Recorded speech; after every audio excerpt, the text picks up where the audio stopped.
생존 우선순위 서바이벌 프라이어리티 2025년 12월 31일 2025년 마지막 날에 방송하게 되었네요.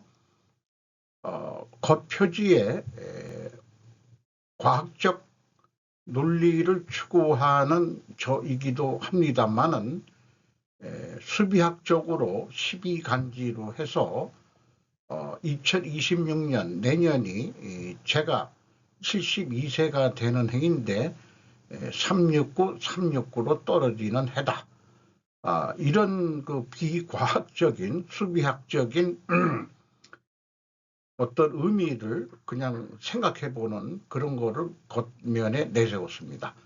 369도 더하면은 18인데 다시 이거를 더하면은 9으로 떨어져서 369로 일치를 합니다. 9로 떨어집니다. 구독, 좋아요 부탁드립니다. 오늘의 편집 내용입니다.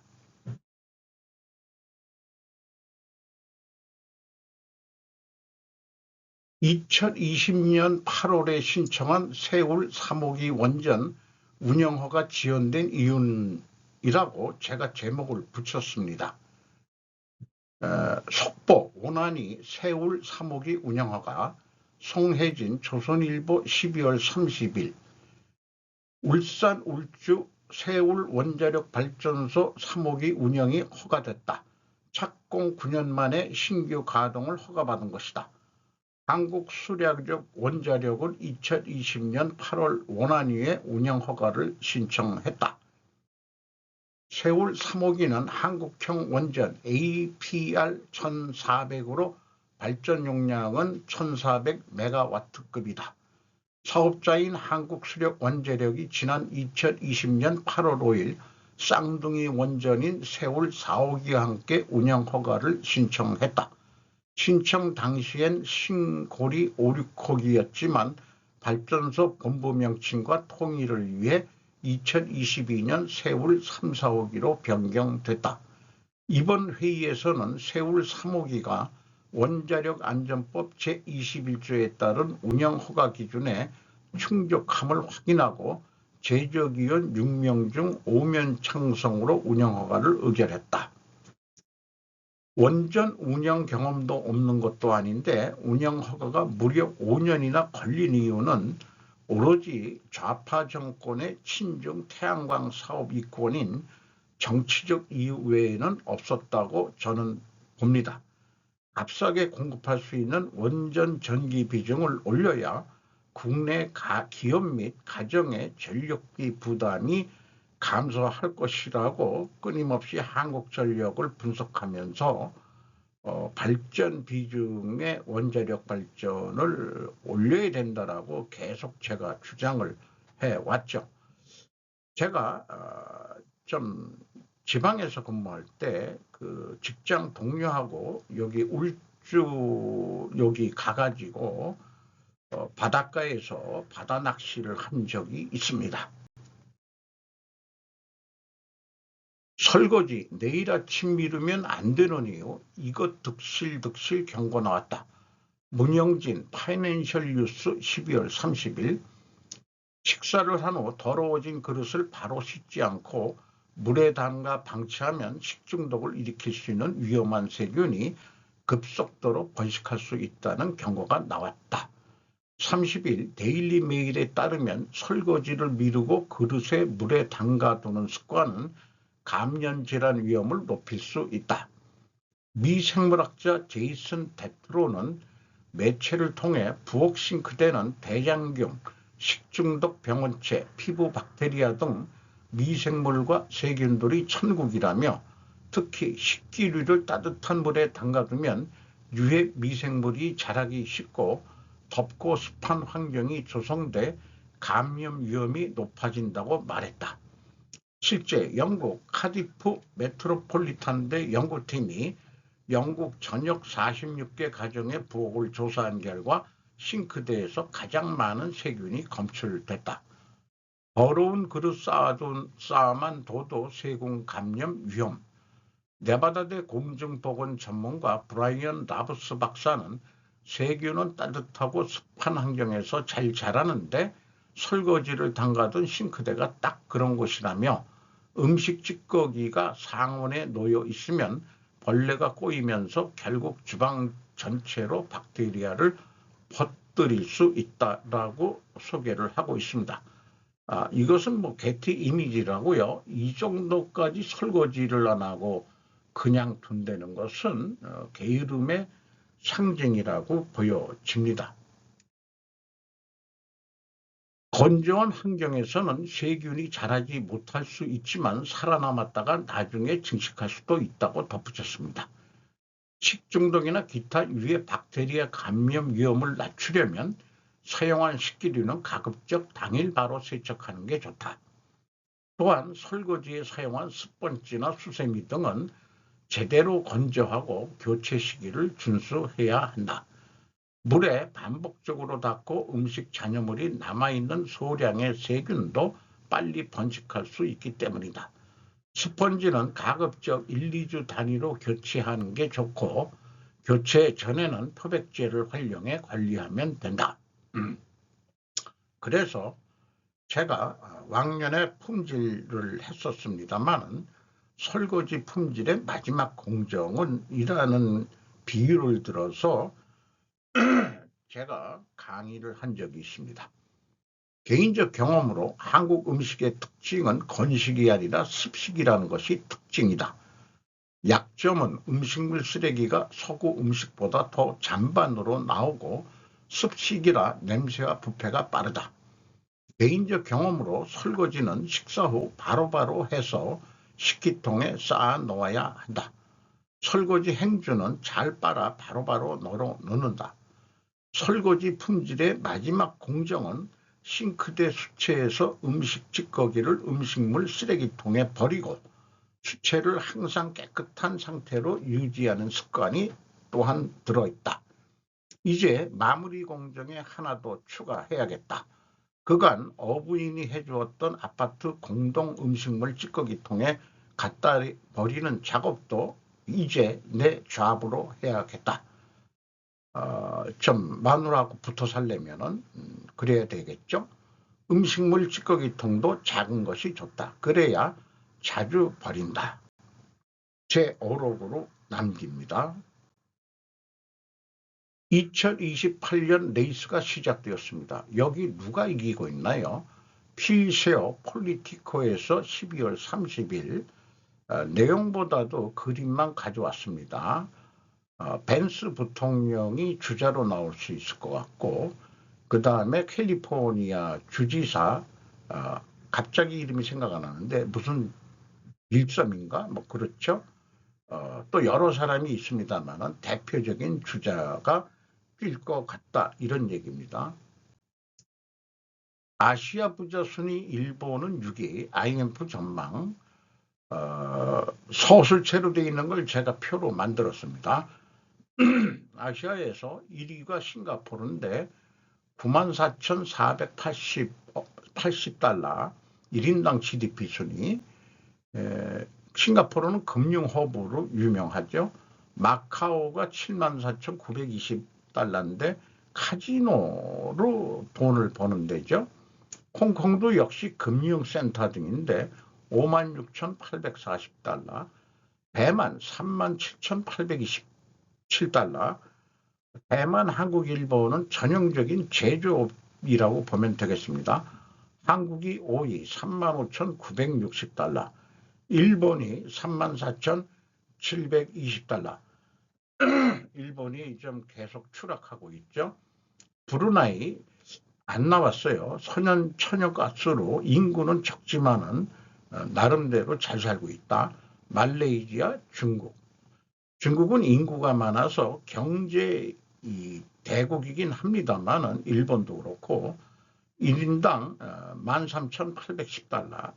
요거는 중진국, 개도국 수준 정도밖에는 안 된다고 볼 수 있겠어요. 그래도 태국이 7,940달러로 이 6위 정도까지 하고서는 그 다음에는 그냥 떨어집니다.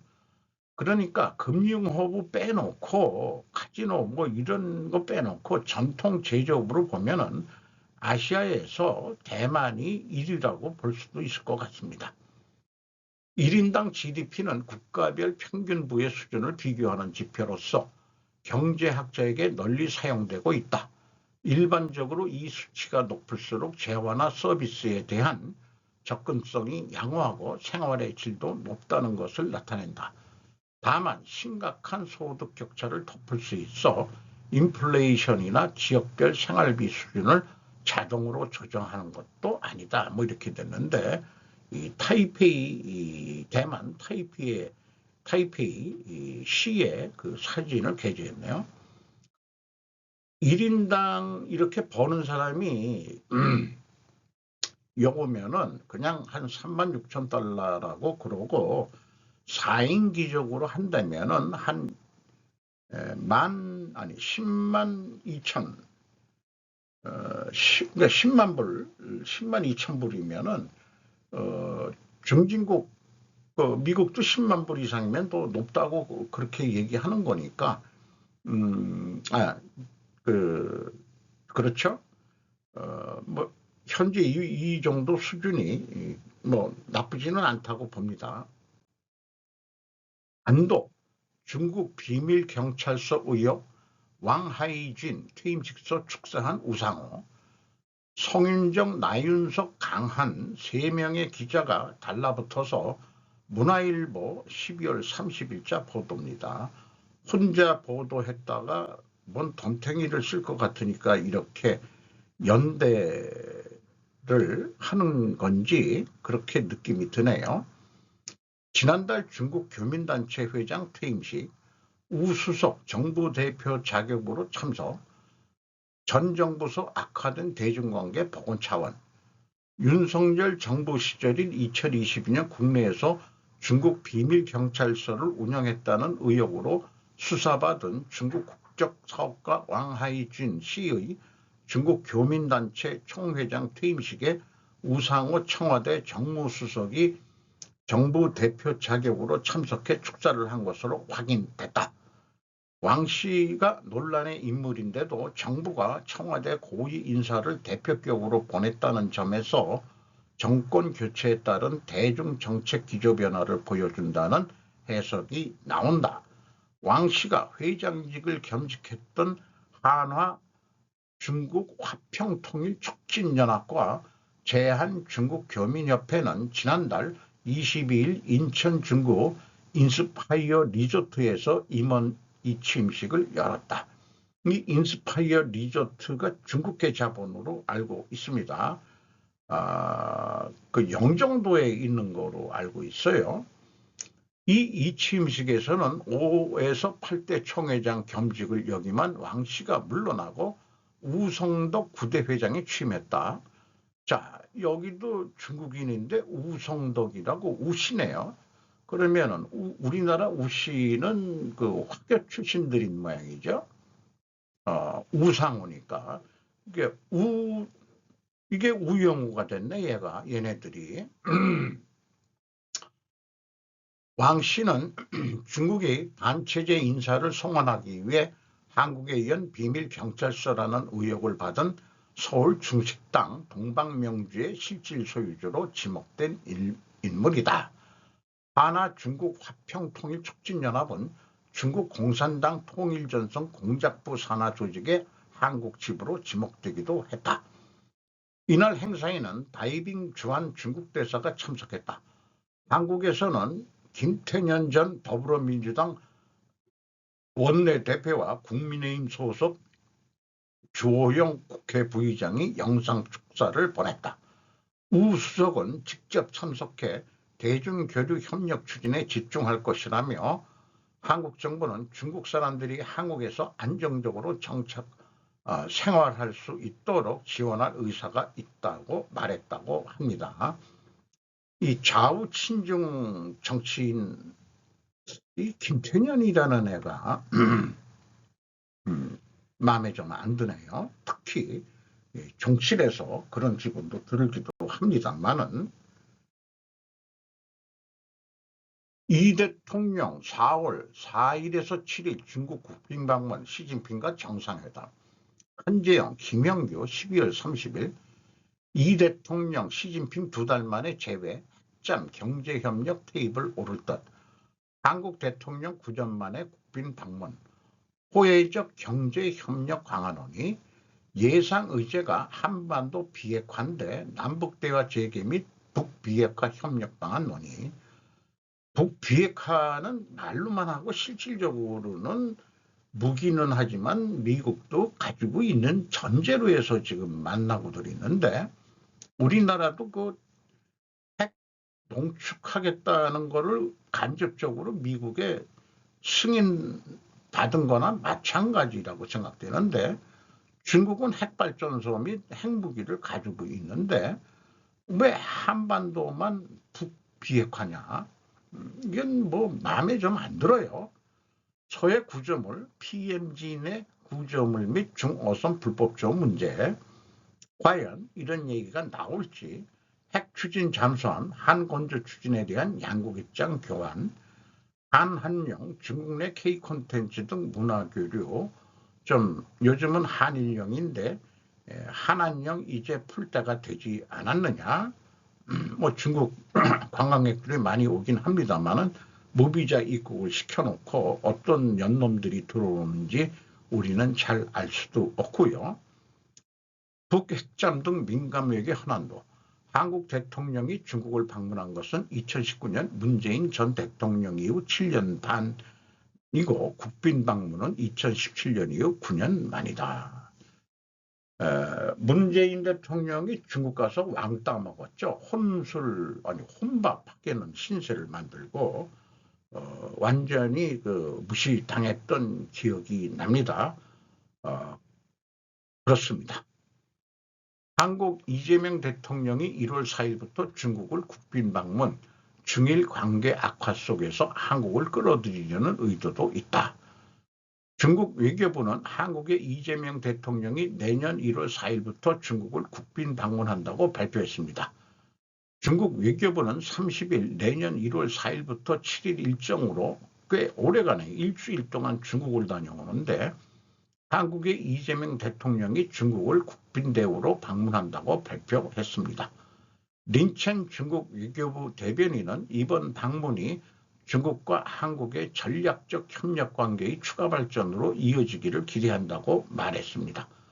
중국과 한국의 관계이지만 2016년 미국과 한국이 주한미군 기지에 미사일 요격 시스템 사드를 배치하기로 결정한 것에 대해 중국이 반발, 한국으로의 단체 관광객을 제한하고 K-팝 아이돌의 콘서트나 한국 드라마, 영화 상영을 사실상 금지하는 등 경제적 압력을 가해 관계가 악화되었습니다. 그러나 가오시 총리의 대만 유사시 발언을 둘러싸고 이번에는 일본과의 관계가 악화되는 가운데 중국으로서는 한국과의 관계를 개선해 일본과 한국의 분단을 도모하려는 의도도 있는 것으로 보입니다. 라고 일본 TBS 뉴스는 전하고 있네요. 미국이야말로 소비세 도입을 세수 비율, 일본 유럽 밑돈다. 전문가. 지지통신 외교부 12월 29일입니다. 미 역사상 최대의 감세의 극적인 효과를 앞으로 보고 있다. 트럼프 대통령은 19일 남부 노스캐롤라이나주에서의 연설에서 대형 감세에 의한 세금 환급의 본격화가 향후 지지율 향상으로 연결되는 것에 기대를 나타냈다. 한편 국내 총생산 GDP 대비로 거의 100%에 이른 채무를 압축할 길을 보이지 않는다. 세제 전문가로부터는 감세가 아니라 소비세 도입 등 증세야말로 필요하다는 소리도 올라간다. 미 유력 싱크탱크 브루킹스 연구소의 시니어 펠트로우 월리안 게일 씨는 재건에는 증세를 더 많이, 세출 삭감을 더 적게 한다는 견해를 나타냈다. 미국에는 연방 차원에서의 부가가치세, 소비세가 없다. 게일 씨는 일본, 유럽 등과 비교해 소비세와 에너지 과세가 특히 낮은 수준에 있다라고 지적, 세제 등을 종료하고 소비세 도입으로 과세 기반을 넓히는 것이 세율 인상보다 세수를 늘리는 효과적인 방식이라고 고소했다. 주요국의 정부 수입의 GDP 비율, 미국이 29.9%인데 프랑스가 51.4%, 독일이 46.98%, 노르웨이가 61.78%, 되게 높네요. 스웨덴이 47.6%, 일본이 37.6%, 영국이 38.3%로 그렇게 비교를 했습니다. 내년 가을의 중간선거를 향해서 트럼프 씨는 관세 수입 증가를 기대로 한 현금 살포의 의향을 입에 올린다. 게일 씨는 정권이 관세를 항구적으로 재원으로 간주하는 한편 무역 교섭의 도구로 하는 상황을 의문시하고 있다. 어느 하나라면 가능하지만 두 마리 토끼는 쫓을 수 없다라고 말했다. 그래서 이 전문가가 얘기한 것을 갈등 해소도로 좀 그려보면은 지금 트럼프의 정책은 목적이 중간선거 승리라고 그렇게 목적을 잡고 중간선거 승리를 위하여는 반드시 소득 대형 감세 환급을 해야 한다.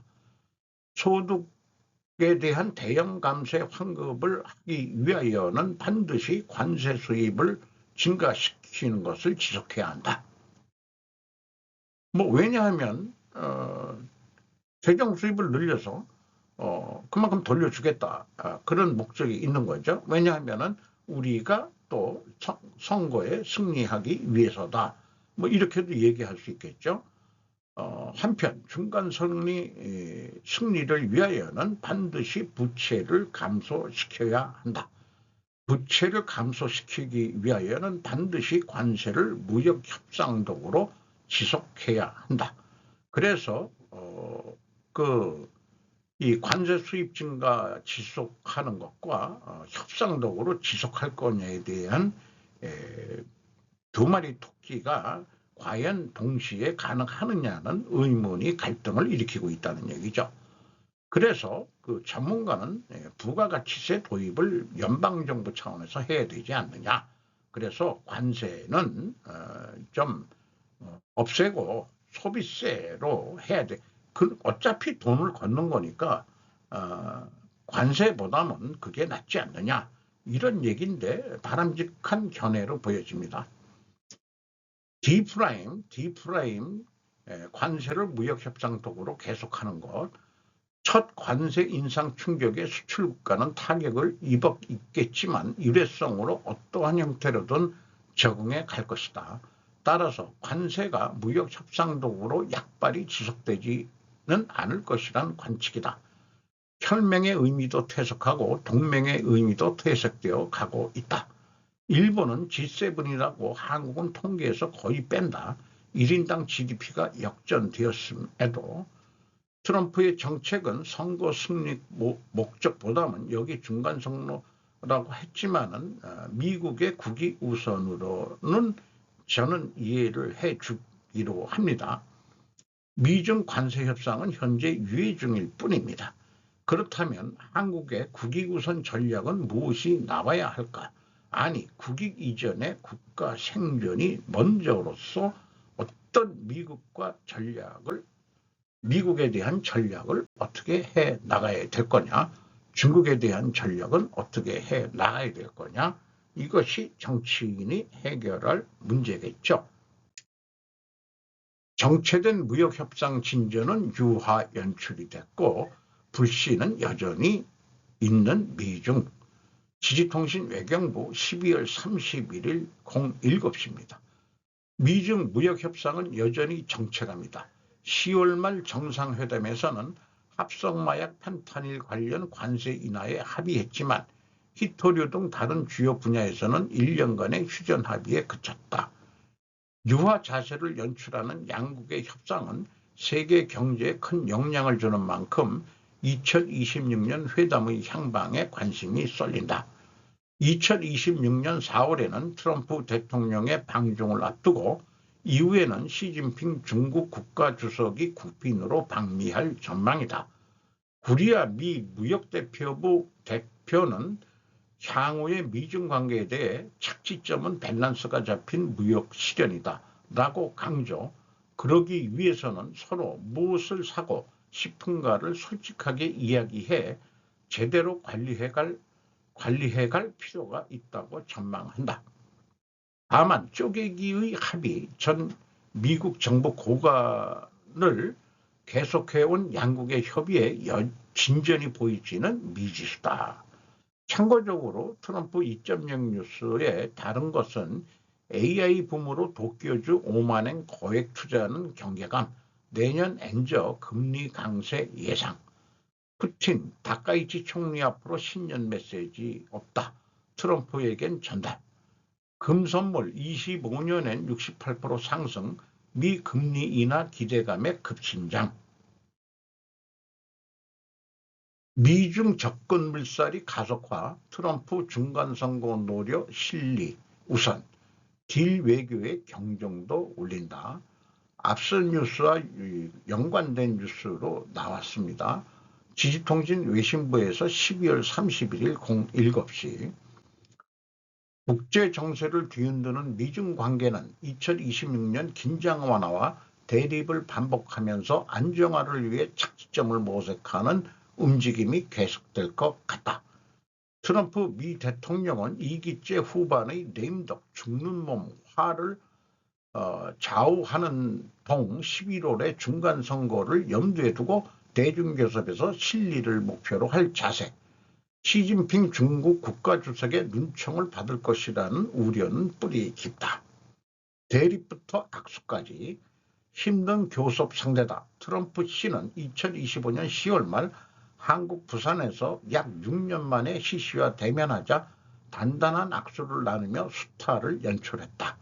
미국의 안전보장을 의지해 대미 투자의 증액으로 관세 인하를 목표로 한 일본 등의 동맹국과는 달리 보복 조치로 대항한 시씨의 강경한 자세에 트럼프 씨는 양보를 피할 수 없게 되었다. 중일 대립과 거리. 2026년 11월 중간선거에서는 공화당의 유력 기반인 농촌 표심이 결과를 좌우할 가능성이 있다. 선거에서의 농가의 중요성, 볼턴 전 대통령 보좌관을 설파한 바 있어 대면 회담을 거듭해온 시씨가 합의한 미국산 콩 구입의 착실한 이행을 재촉할 것으로 보여진다. 이것은 부산에서 열린 미중 회담인데 핵심 멤버들이 다 앉아 있네요. 그때 트럼프가 뭔가 카드를 보여줬는데 시진핑이 파한대소를 잘 웃지도 않는 사람이 파한대소를 하는 건데 도대체 무슨 카드를 보여줬었는지 모르겠어요. 루비오 그 국무장관은 아예 이어폰을 껴가지고 이 동시 통역으로 그렇게 듣는 것 같습니다. 왕이 또 이건 누군지 모르지만은 한편 실리를 우선하는 트럼프 씨는 대만 문제나 대만 유사시를 둘러싼 다카이치 사나이 수상의 답변을 받은 일중 대립 관계는 거리를 둔다. 중국군의 대만 침공 가능성을 물어도 중국 측은 트럼프 대통령 사이는 결코 아무것도 하지 않는다라고 말하고 있다라고 지적해 개의치 않고 군사 개입의 의향을 명언하지 않는 애매 전략을 유지, 시 정권에 자극을 주는 발언을 피하고 있다. 그러면서도 무기 판매는 승인을 했죠. 중국에는 미국과의 장기적인 경쟁을 위해 미국 주도의 동맹망의 쐐기를 받아 자국의 영향력을 높이는 전략이 있다. 그래서 또 이재명 대통령을 잼 대통령을 국빈 초빙을 빨리 하는 모양입니다. 미국 싱크탱크 아메리칸 엔터프라이즈 정책연구소의 자코포 상급 연구원, 트럼프 씨의 딜 거래 외교는 중국의 장기적인 이익을 양도해 단기적인 이익을 얻고 있는 것에 지나지 않는다고 경종을 울리고 있다. 요거 이렇게 읽어보면은 들으면서 제가 글쎄 없습니다 하는 생각은 들어가긴 들어가네요.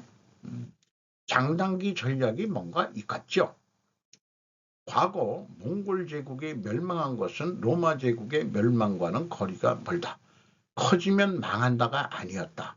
몽골은 영토를 확장한 후에 사분할해서 통치를 했고 본류는 중국의 원나라로 지배했었다. 그 왼쪽에 무슨 일한국 그다음에 무슨 한국 뭐 이렇게 된 게 있었는데 그게 일부가 그 러시아 공국으로 발전을 했었죠. 역사적으로 보면은. 그러나 어느 날 갑자기 말을 타고 몽골 고향으로 돌아갔을 뿐이다. 그래서 원은 사라졌던 것이다. 돌아가신 부친께서도 상당히 그 책을 좀 많이 읽으셨었는데 어느 날 갑자기 그 말을 타고 달리는 그 무사의 정신이 말을 타고 조용히 뚜벅뚜벅 말을 걸어서 고향 몽골 초원으로 돌아간 것은 티베트 라마교의 영향으로 말씀을 한 게 기억이 납니다. 그런 종교에 귀의를 하다 보니까 모든 것이 헛되도다 헛되도다 해서 돌아간 거다 이렇게 저는 이해를 하고 있습니다. 그 틈에 이제 명나라가 세워지는 거죠. 현재 미국이 전 세계 무역로를 지배하기에 미군이 세계 각지에 주둔하고 있다. 그 결과 미국 부채는 나날이 증가하고 있다. 한반도에 국한해서 생각해 보면 우리 문제니까 미국은 한반도 전쟁을 원하지 않는다. 현재의 중국을 견제하기 위해서라도 북한을 끌어들이려고 한다. 현재로서는 북한은 버퍼전인 셈이다. 주한미군에 이어 주북미군이 없으란 법도 없다. 아마 평양에 미군이 주둔하면 어떻겠느냐라고 제가 농담 삼아서도 얘기를 좀 많이 했죠. 그러나 미래에 미군이 아메리카 고향으로 귀향하는 날이 올 것이다. 귀향을 하시기 전에 그 시기는 한반도 통일이 전제되어야 한다라고 저는 얘기하고 싶네요. 2억 5천만 달러를 더 드리겠습니다. 매버릭스 구단주 도널드 트럼프에게 세 번째 대통령 임기 고려 촉구. 얀네이 티 오브 가이아 배스킷볼 네트워크에서 보도를 했습니다. 12월 31일 댈러스 매버릭스 구단주 미리엄 아델스는 백악관 한옥화 축제에서 도널드 트럼프에게 2028년 삼선 출마를 공개적으로 촉구했습니다. 카지노 및 리조트 제국인 라스베이거스 샌즈의 억만장자 대주주인 아밀스는 이러한 가능성을 뒷받침 위해 거액을 기부하겠다고 약속했습니다. 미국 영화를 보면 라스베이거스를 만든 게 마피아들이 만들었으니까 아마 이 여성분도 마피아 출신이겠죠. 그 선대가.